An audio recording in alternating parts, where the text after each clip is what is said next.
درود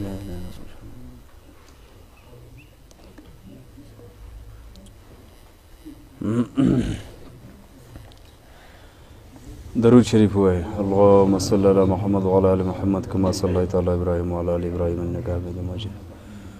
اللهم بارک علی محمد و علی آل محمد کما بارکت علی ابراهیم و علی آل ابراهیم انک حمید مجید. د خندق او د بنو قریظه د غزا نه وروسته بعضې مزید جنگی مهمات رسول الله صلی الله علیه وسلم جاری وساتل، چونکې د وخت د کمی په وجه باندې زه هغې ته صرف اشاره کوم. نومونه علمه بنو لحیان یو قبیله وه د قریظه د دې غزا نه وروسته تقریبا 6 میاشتې رسول الله صلی الله علیه وسلم په دیو پسې کسان ولیږل چې هغه قاریان چې کوم شیطان کړي وو د هغې د بدل اخیستو دپاره او د هغې تعقب یې وکړو. ذی قرد یو غزا پکې شوې ده. عینه ابن حسن دا یو کس دی الفزاري د رسول الله صلی الله علیه وسلم اوښانو سرکاري د بیت المال په هغې باندې حمله وکړه او هغې روان کړه د ځان سه. په دې پسې نبي صلی الله علیه وسلم ووتو په خپله او د سلمه ابن اکوع رضی الله عنه په هغې کې ډېره لویه کارنامه ادا کړې ده. هغه ټول اوښانې د نبي صلی الله علیه وسلم چې کوم وو هغه هم راخلاص کړه او مزید د هغوی نه سامانونه اسونه سو قلارېده ترې نه حتی چې شام طرف ته یو چینوا په هغې کې چې دی نو هغوی راله او دی ورته چې دی نو پسې ورورسېده او غشي باران یې پې شروع کړی. په غشو کې ډېر ماهر و، په منډه کې هم ماهر و او بیا نبي صلی الله علیه وسلم ملګري هم ورورسېده. علا کل حال څومره غنایم چې وو دې خلکو نه چا نه څادر پاتې شوی د چا نه توره د چا نه غشي هغه ټول اوښان او هغه څه ته خلاص کړه او د هغوی نه هم د دنیا غنیمت چې دی نو هغې ته حاصل کړو او نبي صلی الله علیه وسلم د ډېره ستاینه کړې ده، ډېر صفت یې وله کړی دی. دارنګې بله یو غذا شوې ده او دا د بنو المستلق غذا ده. دا هغه ده چې په دې کې په ام المؤمنین سیدتنا عایشه صدیقه رضی الله تعالی عنها باندې کومه تور لګېدلی و دا د بنو المستلق غذا وه. دې کې مسلمانانو ته الله کامیابي ورکړه. د هغې بنو المستلق چې کوم مشر و هغه پکې مړ شو. د هغه لور په قیدیانو کې راله جویریه نوم یې وه. بیا رسول الله صلی الله علیه وسلم ازاده کړه او د هغې سره نکاح وکړو. دا ام المؤمنین وګرځېده. او عبدالله ابن ابی ابن سلول په دې کې څه خبرې اترې کړې وې. خپل زوی ورته رانیغ شو وی د الله د پیغمبر سپکه دې کړله او د الفاظ خپل واپس واله که نه دلته دې دا 60 غزومه او ده بیا ووی چې یاره بس واقعي هغه خپل الفاظ یې واپس واغسته او صورت منافقون نازل شو او صورت نور هم د عایشې رضی الله تعالی عنها دغه په سلسله کې د صفای په سلسله کې نازل شو. په دې پسې چې د هجرت 6 کال دی او د ذوالقعدې میاشت ده. اهمه واقعه د اسلامي تاریخ چې دی نو هغه دا وشوه چې رسول الله صلی الله علیه وسلم خوب ولیدو چې زه سره د خپلو ملګرو مکې ته لاړو د بیت الله شریف طواف هم وکړو او دارنګې سرونه مو خرول چا واړه کړو او عمره هم وکړه. خوب د پیغمبر دا د وحي او د الله د طرفه د حکم یو حیثیت لري. نو نبی صلی الله علیه وسلم څاروي ځان سره روان کړو او دارنګې په هغه وخت کې چې کومو مسلمانانو تقریبا 1400 یا 1500 مجمع تیاره شوه او دا روان شو د عمرې په نیت باندې. عام طور قبایلي نظام و، خلکو به ځان سره تورې لپاره صرف یو توره هغه هم په قاش کې بنده راواغسته. ذوالحلیفه چې نن سبا هغې ته مسجد علي وایي د هغه ځای نه چې دی نو احرام وتړو او روان شو. کله چې دی روان شو نو د مکې د قریشو یا د اهل مکه چې کومه خبر رسانانو جاسوسانو هغوی ته خبر ورکړو چې محمد صلی الله علیه وسلم سره د خپلو ملګرو را روان دی. د خالد بن الولید رضی الله تعالی عنه په مشرۍ کې د 200 کسانو د شاسوارو یو دسته د مسلمانانو مین چې کومه لار وه شهراه وه قراع الغمیم یو ځای دی د مکې سره نږدې پای کې ورته لار ونیوه. نبی صلی الله علیه وسلم ته واپس د نبی صلی الله علیه وسلم هم انټلیجنس او دغه استخبار او یا د حالاتو د معلومولو باقاعده یو سیستم و. نو هغې ملګرو ورته ووایي چې داسې کار دی. نبي صلی الله علیه وسلم لار بدله کړه. لنډه دا ده چې دا موجوده حدیبیه د عثمان او د مکې په منځ کې یو ځای دی، نیمه په حرم کې ده نیمه په آزاده ده د حرم نه بهر ده. په هغې کې چې دی نو نبي صلی الله علیه وسلم یو طرف ته پړاو ولګاو. په دې کې بیا څه کسان بدیل ابن ورقا دی، نور کسان دي، هغه راځي د نبي صلی الله علیه وسلم څخه خبرې اترې کوي او نبي صلی الله علیه وسلم ورته یوه خبره کوي چې موږ راغلي یو د الله تعالی د کور د تعظیم د احترام په نیت باندې عمره کوو واپس ځو. یو کس راځي او هغه دغسې نامراده ځي او مکې والا ته خبر ورکوي چې هلکه سړي خو رښتیا عمرې له راځي، د جنګ په نیت نه دي راغل. خو په مکې والا کې دوه قسمه خلک وو، یو د نوجوانان طبقه وه، یو چې دی نو مشرانو ویل که اندازې ته به یې ګورو که جنګ یې کوو چې بس موږ هم د څه نه کم نه یو. او کومه چې دغه خلک وو د نوجوانان او د جوشیله وایي نه موږ یې نه پرېږدو. او په دې کې څه یا اتیا کسان راغله په نبي صلی الله علیه وسلم باندې پټه د حملې دپاره. محمد ابن مسلمه انصاري رضی الله عنه چې کومه مخکې مونږ ویلی د اوس د قبیلې سره تعلق چې مونږ وی چې دا یو قسم له د مدینې د ټول سکیورټي یا د ټول عسکري سیستم ذمه دارو، نو هغه چې دی نو هغه کسان ټول ونیوه ژوندي او چې ویلي وه نو بیا د حدیبیې چې کومه صلح وشوه د هغې نه پسې بیا پرېښوده. آخري کې نبي صلی الله علیه وسلم مکې ته عثمان عمر رضی الله عنه ته ته لاړ شه ورته ووایه چې موږ عمرې له ځو. عمر رضی الله عنه وایي د الله رسوله زموږ بني عادي قبیله ده او که فرض که مکې والا ما ونیسي او مثلا زور ظلم زیاتی راسه کوي یا به طور مثال ما نه راپرېږدي نو بنو عادي کې دومره همت نشته چې زما تپوس وکړي. تاسو داسې وکئ چې عثمان رضی الله عنه ولېږئ، د ده خاندان هم لوی دی، د ده هلته ډېر لوی چې دی نو احترام د عزت دی، دی ولېږئ. نبی صلی الله علیه وسلم د سفیر په حیثیت باندې عثمان ابن عفان رضی الله تعالی عنه دریم خلیفه د مسلمانانو ذو النورین او د رسول الله صلی الله علیه وسلم زوم بلکې ډبل زوم یو لوري چې دی نو وفات شوه بیا نبي صلی الله بله لور ورکړه بیا هغه هم وفات شوه. نبي صلی الله علیه وسلم یې که زما دریمه لور وی نو هغه به مې هم دله ورکړې وی. دومره زیاته مینه یې ووسه. عثمان رضی الله عنه چې ولید کو نو په دې کې د مکې نه یو فاجع او یو ډېر دردناک خبر راغی چې هغه ظالمانو عثمان رضی الله عنه شهید که. دلته رسول الله صلی الله علیه وسلم د کیکر د ونې لاندې مغیره ابن شعبه رضی الله تعالی عنه رسول الله صلی الله علیه وسلم په دغه ورځ باندې نبی صلی الله علیه وسلم په سر باندې ولاړ دی، توره ورسره ده چې څوک چې دی نو ورته رانږدې نه شي. یو بل کس دی د مکې د طرف نه راغلی دی د خبرو اترو دپاره. ده چې د مسلمانانو د حالت ولیده د دې عثمان رضی الله عنه د خبر لا نه دی راغلی او دا سړی چې دی نو د بار بار رسول الله صلی الله علیه وسلم د ګیرې له لاس وروړي چې جي او بس تاسو دې ځل مه راځئ او داسې چل دی. هغه مغیره ابن شعبه رضی الله عنه وله د تورې په دې سټۍ باندې دا لاس وهوی لرې که خبیثه ته د الله د پیغمبر ګیرې له لاس وروړي او موږ لا ژوندي یو. هغه سړی چې لاړو واپس یې قریشو ته وویل داسې کار دی چې تاسو ځان له کار کتلی دی، ما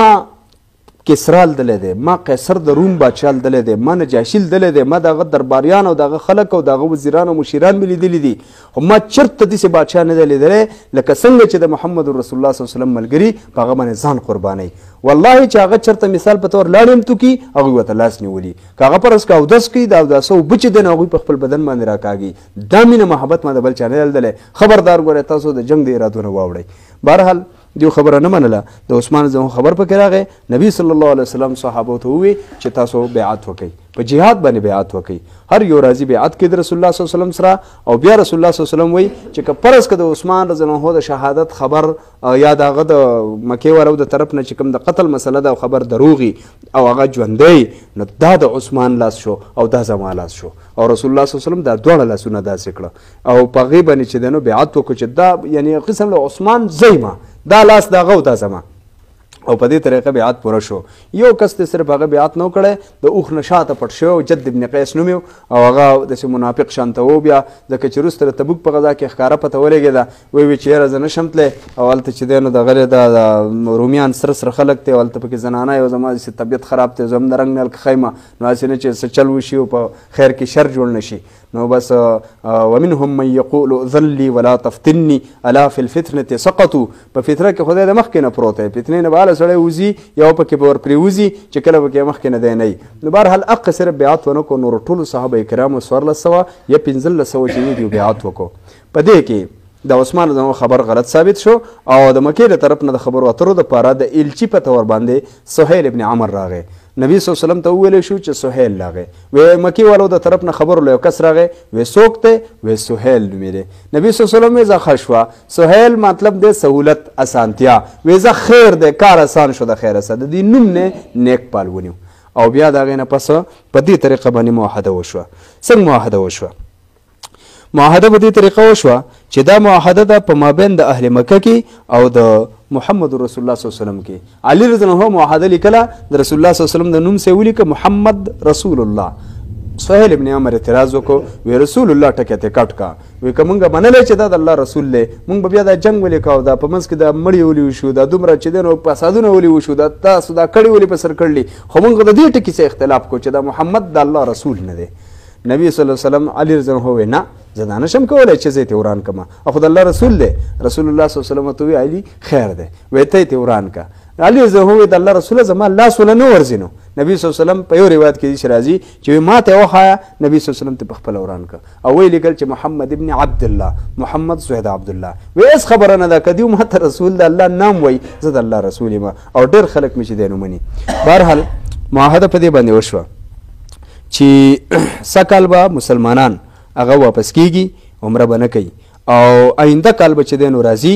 3 ورځې به صرف په مکه کې دیری او کومه چې تورې ورسره وي نو هغه به هم په قاش کې په تیکي کې به هغه به بهر ته نه راوباسي او 3 ورځو پورې به دوی ته د عمرې صرف اجازت وي او بیا به واپس په خپل لار باندې ځي دویمه دا ده چې د مسلمان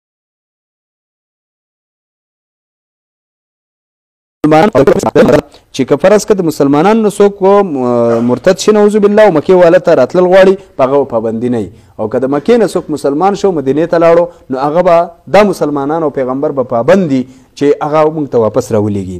یو بله پکې دا شرط و چې دا دواړه فریقین به د نن نه پس ازادي چې په باقي عربو کې د چا سره هم پرسکا معاهده کوي د چا سره بله ډله ټپله جوړوي په دې باندې به د بل فریق اعتراض نه وي لیکن چې د کمې ډلې سره د چا معاهده وشوه نو بل فریق به د دې پابندي چې د هغه سره هم حقه لوزونه برقرار وساتي کوم چې د اصل فریق سره برقرار ساتلی دي په دې طریقه باندې چې دی نو معاهده وشوه او نبی صلی الله علیه وسلم چې دی نو دغه ده په دې باندې دستخط وکړو په دې کې لوی صحابه کرام چې دی نو هغه په دې باندې خوشحاله نه دي عثمان رضی الله عنه چې دی نو هغه دغه د بچ پاتې شوی او دغسې چې دی نو رسول الله صلی الله علیه وسلم دغه وکړه د معاهده وکړه رسول الله صلی الله علیه وسلم په دې معاهده کې دی په دې دوران کې دی صحابو ته وایي چې تاسو سرونه مو خروئ خپل څاروي ذبحه کوي بیا سرونه وخروئ څوک یې لڼ کوي زمونږ چې دی نو د دې ځای پورې راتګو الله تعالی ته منظور نه وه کال به مونږ د خپله عمره سرته رسو پوره کوو به فلحال چې تاسو راغلي یئ دا د حرم حدود دي په دې کې دا څاروي په دې نیت هم راوستي دي دا ذبحه کوي او سرونه وخروئ صحابه ونه منله دا خبره په دې وجه نه منله چې نافرماني کوله خو په دې وجه چې د الله رسوله دا دومره بیکاره شرطونه که تاسو زمونږ د وجه نه قبلوئ نو مونږ خپل سر بیللو ته تیار یو خو مکې والا ته نور ښکته کېږو نه د صحابه کرامو د جذبې دا مقصد و نو بهرحال هغوی پرې خبره کې په شش و پنج کې و د الله رسوله څنګه به مونږ مکې ته نه یو رسېدلی او مونږ به څاروي حلالو په لارو ولو کې او دغسې چې دی نو سرونه به خرو دا خلک به څه وایي ولې مونږ څه چانه کم خو نه یو مونږ کمزوري نه یو مونږ چې دی نو د دوی سره هر قسم ډغرې ته تیار یو دا د هغوی ایماني جذبه وه او داسې په دې ځای باندې نه ده د هغې نه مخکې بدر شوی دی احد شوی دی خندق شوی دی نورې مختلف چې دی نو عسکري مهمات شوي دي په هغې کې د هغوی ایماني جذبه د هغې پته لګېدلې ده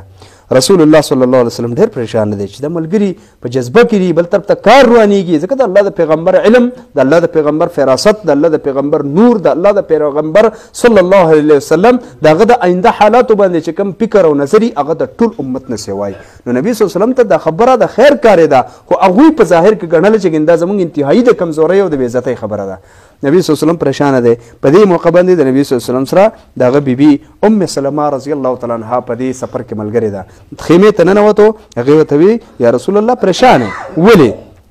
وی داسې مسله ده چې ملګري چې دی نو خبره ورته کوم او خبره باندې عمل نه کوي نبي هغې ورته وویله وی ای د الله رسوله دا خو اسانه ده داسې کار وکئ وی اخرج انت یا رسول الله فاصبح هدیک واحلق رأسک والناس یتبعونک یا رسول الله وځئ تاسو خپل څاروی ذبحه کوئ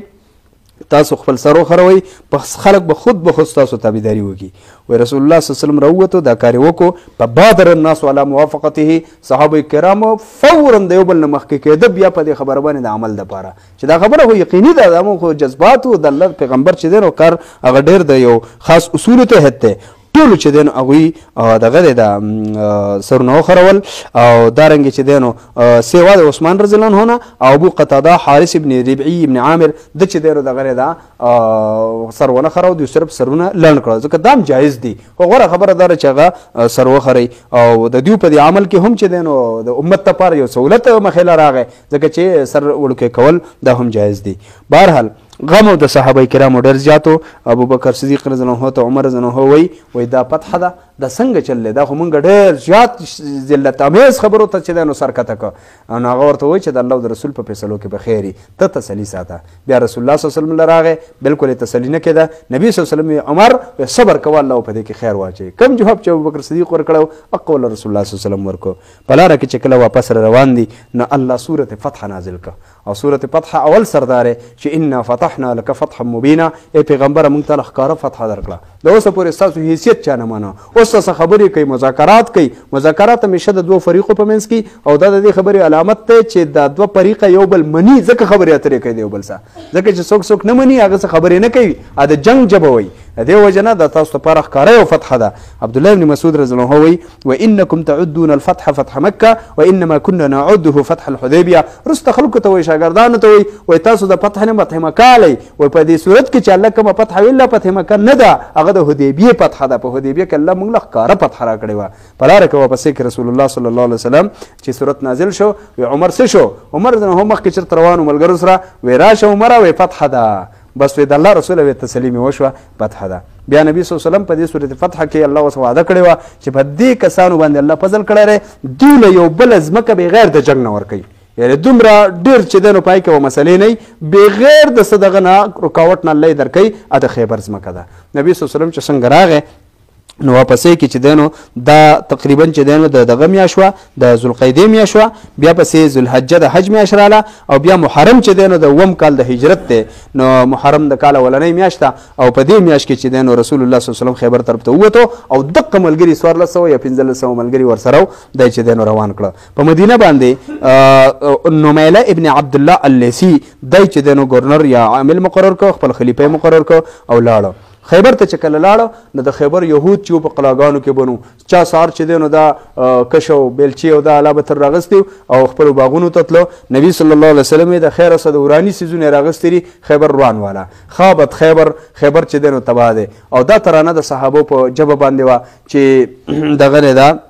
نحن الذين بايعوا محمد على الجهاد ما بقينا ابدا دا جنگي ترانه وه د په خندق کې هم وه د په هره موقع په جنګ باندې وه چې مونږ خلک یو چې د محمد صلی الله علیه وسلم سره مونږ معاهده لوث کړی دی تر څو چې مونږ ژوندي یو نو مونږ به جهاد کوو مونږ به د الله د دین دپاره خپل سل او مار قرباني کوو خیبر کې چې دی نو په سهار کې چې دی په هغوی باندې حمله وکړه او بغیر د څه مشکل نه یو قلعه دوه درې پکې داسې و چې هلک مشکل و خو بیا هم چې دی نو نبي صلی الله علیه وسلم یو څو ورځې د هغې وجې ایثار شو خو بیا یې وفرمیل چې زه به سهار د خپله جنډه هغه چاله ورکومه چې د هغه د الله او د رسول سره مینه ده او د الله او د رسول د هغه سره مینه ده هر چا کوشش کو چیرې دا منقبت او سعادت ماته حاصل شي نبی صلی الله علیه وسلم سهار کې ملګرو ته چې وکاته وی علي څه شو علي رضی الله تعالی عنه سترګې خوږ وي په خپله خیمه کې چېرته غلی غونتې پروت و وایي نبي صلی الله علیه وسلم درته آواز کوي اشراقه غریب دا سترګې مګلې نبي صلی الله علیه وسلم ولې به سترګو کې لاړې تو کړې سترګې بالکل جوړې شوې او ورته ویې جنډهواله او دا یې ورته ووایي چې لاړ شه خلک راوبله دین ته او والله لا ان يهدي الله بك رجلا واحدا خير لك من حمر النعم ستا په وجه چې الله یو کس ته هدایت وکړي دا ستا دپاره د سرو اوښانو نه بهتره ده او بیا چې دی نو ول جنډه ورکړه د علي رضی په لاس باندې چې دی نو هغه خیبر د هغې ګرانې قلاګانې چې دی نو فتح شوې د مرحب پهلوان قصه چې دی نو هغه پکې ډېره مشهوره ده چې هغه راووتو داسې په یو سټایل کې او داسې غړمبېده چې زه چې دی نو زما مور ماله چې دی نو پلانې نوم یې خیرې او زه د ځنګل زمری یم او زه داسې یم دا غړمبېده علي رضی الله ورته ووایي انا الذي سمتني ام حیدره زه هم هغه کس یم چې زما مور ماله حیدر نوم یې خیرې علي رضی الله ته په وړوکوالي خپلې مور حیدر نوم یې خی او حیدر زمري ته وایي وایي ماله هم مور زمری نوم یې خیرې تاله به یې ولې زه ستا نه کم یم څه او بیا چې د هغوی په منځ کې د ګزارونو تبادله شوه نو بس په اولني او په دویم دریم ګزار کې چې دی نو مرحب چې دی نو هغه د مخې نه ګزار کو هغه چې دی نو الله تعالی هغه په قلا هغه مضبوط پهلوان د خیبر او هغه داسې سړی و چې د هغه مقابله چا نه شوه کولی نو چې کله ته مضبوط څیز ووهې نو د هغې نه وروسته بیا هغه نور خود به خود شکست خوري نو د هغې وجې نه شکست یې وخوړو د خیبر ځمکې بیا رسول الله صلی الله علیه وسلم نیمې د بیت المال دپاره پرېښوې او باقي نیمې چې دی نو د مسلمانانو د مصالحو دپاره او نیمې په مجاهدینو کې تقسیم کړئ په هغې پسې فدک راځي فدک چې دی نو بغیر د جنګ نه فدک دا د خیبر نه مخکې یو علاقه ده هغوی په خپله سوال جواب راولېږه چې یاره دا خلک دا مسلمانان دا خو اوس نه کېږي او شرمنګي نه ځان بچ کول دپاره علاج دا دی چې بغیر د جنګ نه ورته هتیار وغورځوئ رسول الله صلی ته سوال جواب راولېږه وایي موږ د صلح کوو بس خود به خود یې ځمکې هر څه حواله کړه د فدک ځمکې چې وي نو دا فی مال هغې ته وایي چې د هغې د مجاهدینو یا د کوم چې غازیان دي په هغې کې د تقسیم خبره نه هغه صرف او صرف د الله او د رسول صلی الله علیه وسلم په اختیار کې نو دې وجې نه به رسول الله صلی الله علیه وسلم په هغې کې بیا د خپلو بیبیانو ازواج مطهراتو په غریبانو کې په یتیمانو کې د هغوی د خرچې دپاره هغه ساتله دارنګې وادي القرا یو علاقه ده په هغې کې هم بغیر د جنګ نه چې دی نو هغه علاقه فتح شوه بل کال الله رسول الله صلی الله علیه وسلم بیا عمرې له ځي عمره چې کوي عبدالله ابن رواحه مخکې روان دی او دا شعرونه وایي خلو بني الکفار عن سبیله اليوم نضربکم على تنزیله نن لرې شئ کافرو زموږ د مخې نه که رالی موږ هغه مسلمانان نه یو نن که مخې له رالی نو موږ هم پرې سټونو باندې وهو او دارنګې چې دی نو هغه اوږده ترانه د جنګي هغه وایي او روان دي نبي صلی الله علیه وسلم چې 3 ورځې پوره شوې نو د مکې د مشرکانو د دومره ویلي او وویې چې زموږ پر پیغمبر سترګې لګې نو موږ به په اړه باندې نه جوړېږي خو واده مو ورسه کړله نو بس دا مکه ورته 3 ورځې خالي کړ وه نبي صلی الله علیه وسلم چې دی نو عمره وکړه د الله د کور نه تاو شو طوافونه یې وکړه او عمره یې وکړه او دارنګې چې دی نو بیا را روانېده نو لا روان شوی نه دی چې کس راغی وایي چې نن خو 3مه ورځ ده نبي صلی الله علیه وسلم یې موږ وعدې پوره کوونکي یو موږ وعدې ماتوونکي نه یو البته که لږ مې پرېږدی میمونه بنت الحارث دا چې دی نو یو زنانه وه د مکې د سردارانو یو اهم شخصیت لور وه میمونه رضی الله تعالی عنها او دا هغه بیبي ده چې دا د عبدالله ابن عباس رضی الله عنه ترور ده د عباس رضی الله عنه خینه ده د ام الفضل خور ده د خالد ابن ولید هم ترور ده نو دا رشته وه نبي صلی الله علیه وسلم د دې سره نکاح کول غوښته مکې کفار وویل چې دلته به یې نه کوې نبي صلی الله علیه وسلم به دې کې څه دي خو نکاح به وکړه موضوع به بیا وایي چې نه دلته به یې نه کوې بهرحال د مکې نه ووتو صرف نوم یو ځای دی هغه د چې دی نو دغه د مکې او د مدینې په منځ کې دی هلته چې دی نبي صلی الله علیه وسلم د هغې سره نکاح وکړه او په دې طریقه باندې چې دی نو دا مهم یا دا دغه چې دی نو سر ته ورسېدو بیا همدا کال د 9 جمادی الاخرى په دې کې یو بل مهم راغی نبي صلی الله علیه وسلم د دې حدیبیې نه وروسته مختلفو چې دی نو بادشاهانو ته خطونه ولېږل هغه خطونه او د هغې تفصیل چې دی نو هغه لږ دلچسپ دی نو انشاءالله په سباني درس کې که الله توفیق راکړو په هغې کې به انشاءالله د هغې تفصیل بیان کړو الله عز وجل دې موږ له په دې عمل توفیق راکړي د نبی صلی الله علیه وسلم چې د څومره محنتونه کړي دي د دین اسلام دپاره الله عز وجل پاک لارو موږ له د تک توفیق راکړي الله عز وجل د صحابه کرامو چې کومه پاکه زندگی ده د ایمانی او د جهادي جذبې نه ډکه زندگی ده الله عز وجل موږ د هغې اصل خو پرېږده نقل هم نشو کولی خو یا الله د هغې جذبې هغه نقل زموږ نصیب کړي د هغې هغه اراده زموږ نصیب کړي او د هغې په وجه د دین اسلام چې په دې دور کې په کوم شکل کې خدمت کیږي الله په هغې کې زموږ صلاحیتونه استعمال کړي الله عز وجل د رمضان اخري ساعات دي الله زموږ د دعاګانې پکې قبولې کړي الله تعالی دا نن چې څومره مجالس وشو الله تعالی علما کرامو خبرې وکړې پرې موږ له د عمل توفیق راکړي الله زموږ ته معافي کوونکی ذات موږ ته معافي وکړي ته بخښنه کوونکی موږ ته بخښنه وکړي ته د جهنم نه آزادونکی الله موږ د جهنم نه زموږ رقاب او زموږ ځانونه زموږ خپلوان زموږ مړه ژوندي د مسلمانانو ټول د جهنم نه موږ آزاد کړي الله په دې کلي کې او خوشا کې د چا څومره مسلې کشالي الله تعالی ډېرو خلکو د هغې په باره کې هم دغه کړی دی الله هغه ختمې کړي الله تعالی د دې دین په وجه موږ رونه کړي الله تعالی څنګه چې جاهلیت زمانه او دور تېر شوی دی د قرآن او د دین په وجه باندې الله موږ سره قرآن شته او د دې باوجود موږ د جاهلیت خویونه کوو الله دا زموږ نه لرې کړي الله دا زموږ نه وباسي الله زموږ اخري کلام دا وګرځي چې لا اله الا الله محمد رسول الله صلی الله علیه وسلم کریم رحمتک